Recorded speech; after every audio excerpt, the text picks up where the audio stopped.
It's 21-7, and the Browns dominated. And that. All right. Um, I mean, to be fair, like the Steelers scored. They scored on a drive that had 5 penalties in the defense.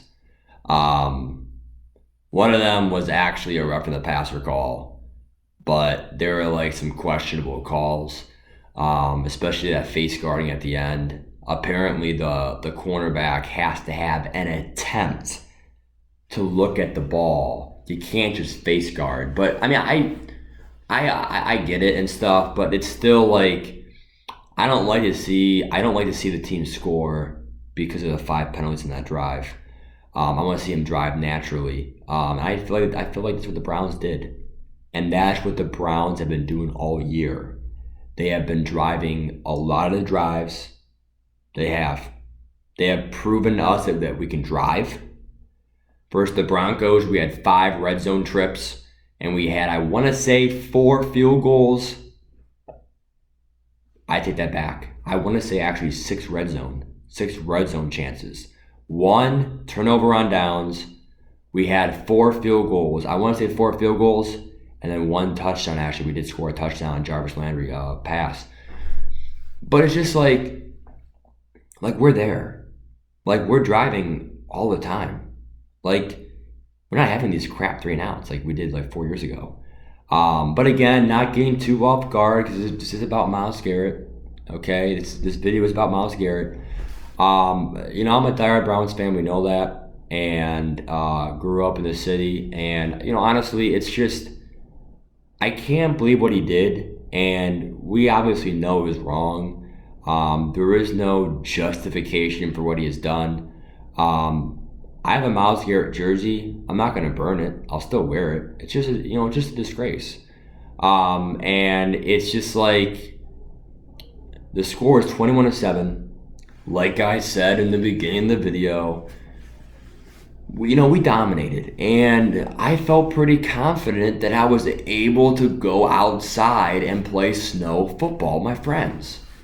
We had a great time. A lot of you guys on the channel know Brady Carfish, great guy. Robbie, we played some football. Jalen, he's been in my streams a couple of times. Jalen, he's also been in some Snapchats I posted on my YouTube, all of that, like some of the Christmas songs we posted, some of my house rule streams. And then a guy from a frat and at college and whatnot. And it's just like we're up 21-7, and like we think it's safe to go outside and just not worry about the game. Just go out there and just have a great time and not worry about the Browns for once. We won. The score is 21-7. We even got an interception. Okay, like I think the backup safety picked off Rudolph for the 3rd time. Actually, I think he had 4 picks, didn't he, Rudolph? Or like, whatever it was. He did have 4 picks. He had 4 picks, right? Which is bad. Okay. I mean, don't look at this. Don't look at this whole game on Myles Garrett, because Myles Garrett was wrong. He has a problem, and he needs to be talked to. Probably have the rest of the year off. The only exception that I see him playing this year is if the Browns somehow win out, go 10-6, and make the playoffs. Even one loss and they go 9-7, they have a chance for playoffs. Any team that's 9-7, you have a chance. Coin flip, all right?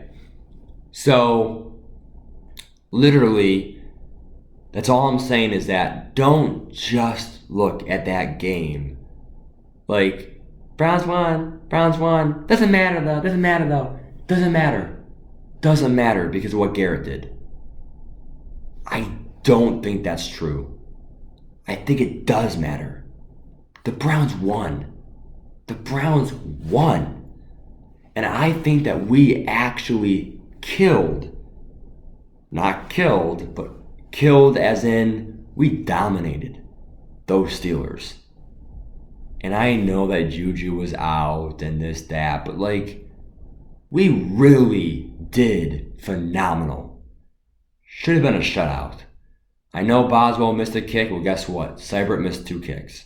It's part of the game. Okay? Also, I feel like, again, you guys scored. But we had 5 penalties on that drive.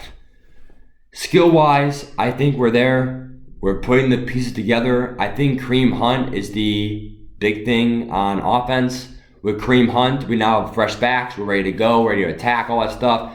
Now on offense, maybe get our kicker back, Seibert, get him back, up in his jam. He's still like 13 for 15 on kicks.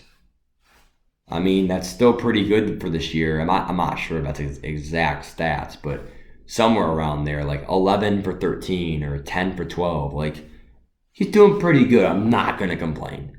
But let's get him back on track. Let's get David Njoku back, our real tight end. Okay, we get our real tight end back. Okay, we're really starting to do good things now. And then defensively, we have our 2 cornerbacks, Greedy Williams and Denzel Ward. Great physical cornerbacks, great tackling guys.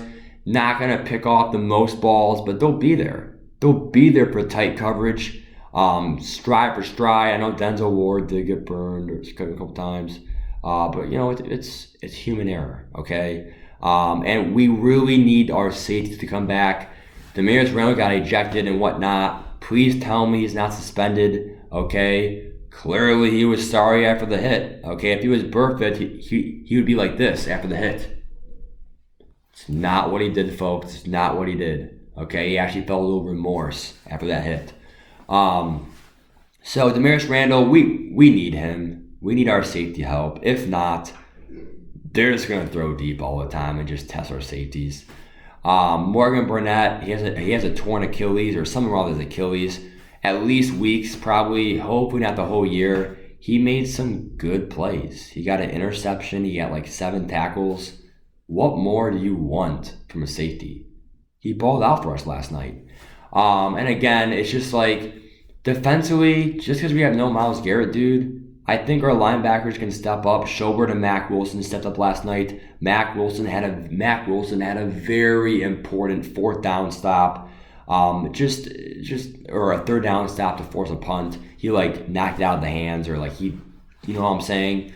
But pretty much like I said, guys, just because there's no Myles Garrett, as long as Olivier Vernon comes back, because it's not like we didn't sack Rudolph left and right. Our secondary was good. And I feel like we got enough pressure, not sacked. We got some pressure, at least, with Richardson and Ogunnobi, all of them. I really feel like this Browns team can still do some damage. As I told before, people, I said, guys, we are doing good things now. We beat Buffalo. We beat Pittsburgh at home. Those games were not gimmies. Those games were actually coin flips. They were whatever. But we came out there. We have not turned the ball over in 3 games. That's pretty hard to do, folks. Three games, no turnovers at all for the whole team. That's pretty good. And with the Dolphins next week, probably going to be 4 games in a row, no turnovers. So literally, we beat the Bills, we beat the Steelers. We're now at home versus the Dolphins. That's 3 in a row. We then go at Pittsburgh, which honestly, I don't even know if Mason Rudolph's hurt. If Rudolph don't play, if that guy named Hodges plays, I think Cleveland's going to win that game too. Again, no Garrett, but guess what? We still have our whole offense. And our offense is explosive with Hunt.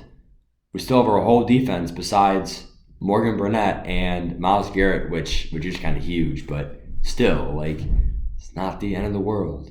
We can still play as a team. And then if we beat Pittsburgh at home or on the road, we then I lied. We then go on the road for Arizona, then Cincy, then Baltimore, then Cincy. So it's really not that tough of a schedule. Like I said before, probably the two toughest games left are going to be at Pittsburgh, and that's if they have Connor, Juju, and Rudolph all healthy together. And like no, like you can't have Watt, Minka, or Hayden out because that's their defense pretty much. At Pittsburgh, and then also home versus the Ravens are the two toughest games left. If the Browns win everything but the Ravens, that's still 9-7, a huge W for this season. But again, the Broncos, if you beat the Broncos, it's 10 wins. But again, so it's just like, we're there. We're there. The pieces are there. Put the pieces together. Steve Wilkes has been a amazing scholar. So I just think that honestly, it's not a joke, I think. I don't think the Browns are a joke anymore. I think we're a real team now. Put the pieces together. That's it. Put it together. And again, guys, I'm disgusted with Myles Garrett. I really am to wrap it up here. I think he should be out for the year. But again, if the Browns do make the playoffs, I think that we should be able to have him back. I would suspend him for like the rest of the regular season. And then if the Browns do make the playoffs, I think that we do earn him back. Guys, I mean, I really don't know. Like Ndamukong Suh, he literally stumped on Aaron Rodgers. He's still playing the NFL today. Like, I don't think that you should suspend him forever. I think that 5 or 6 games is a lot in the National Football League. I would say suspend him for the rest of the regular season. And some of you guys are like, well, Matt, that's not enough. Well, everyone says that the Browns are not going to be in the playoffs anyway. So if they're not going to be in the playoffs anyway, then the regular season is the whole season. So he's going to get spent the rest of the season, the whole season, unless we make playoffs. That's my prediction. The only reason why I have the Browns beating the Ravens at home is because we would have won 6 games in a row if we win out and then play the Ravens. So if we win every game, Buffalo, Pittsburgh, Miami, Pittsburgh, Arizona, Cincy, if we win those 6 games up until Baltimore, we have a winning 6 record, 6 in a row at home versus the Ravens. The fans are going to go crazy. Like, this is for the division, man. Like, that would be insane. Like, even if we don't make the playoffs, who cares? We were there. We were a game or two away. And I'm happy given the circumstance on what the season has been. So I'm gonna head out. I'm gonna go. Stay tuned this weekend for more videos. Go ahead and comment below if you want a requested video. Peace.